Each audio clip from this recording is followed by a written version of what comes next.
Hello everyone, and welcome to a new Lucky Rolls video. I'm Marcos, and if you don't know me yet, I am a casino expert.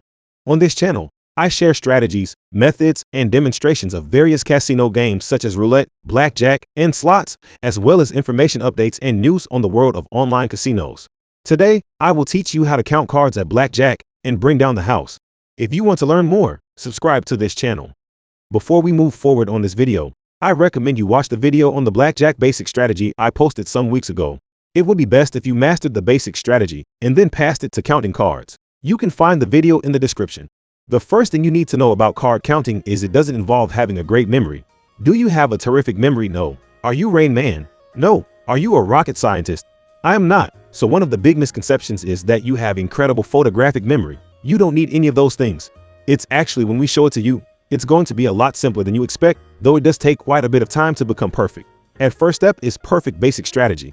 Do you know how to play basic design? How long would you say it took you to get the basic strategy down? A few weeks, a couple of hours a day. Do you know a winning card counter that doesn't know basic strategy? You mustn't just think, hey, I can learn card counting and beat the casinos. You have first to know basic strategy, but once you have that down, the next step will be learning what's called the running count.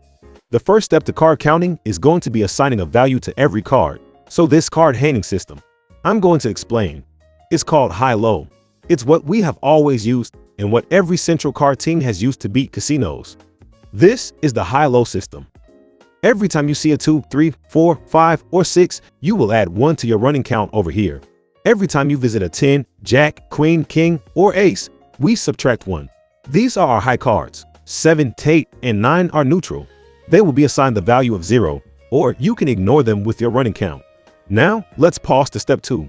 Step 2 is called keep a running count. It's more like a practice. High-low always starts and ends with 0, so when you practice, you must start with 0 and end with 0. I will show a deck of cards on the screen and keep a running count.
This is called the running count, and we just do this for every card as it comes out of the shoe from the very beginning of the shoe until the dealer shuffles. You can use this same system whether playing 1 deck, 2 decks, 6 decks, or 8 decks. I've played at all, and I always use high-low. So you're going to be counting every card. Whether it's the other player's cards, your cards, the dealer's cards, you're going to be counting everything until that cut card comes out. Let's do a quick test on the game.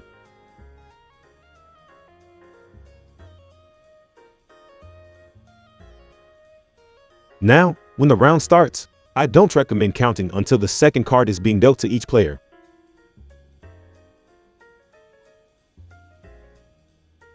This is a -1, and 1, that's nice, is a shot cut. If you have a high and a low card like this hand or this hand, these cancel each other out. So we have 1, 2, 0, 0, 0, 0, 3, 4, and the dealer card is a low card. So our running count is 5. Now, we count every card that goes out of the shoe. Now it's 6.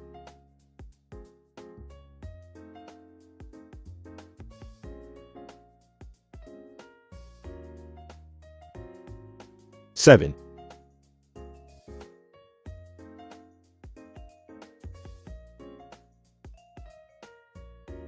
8.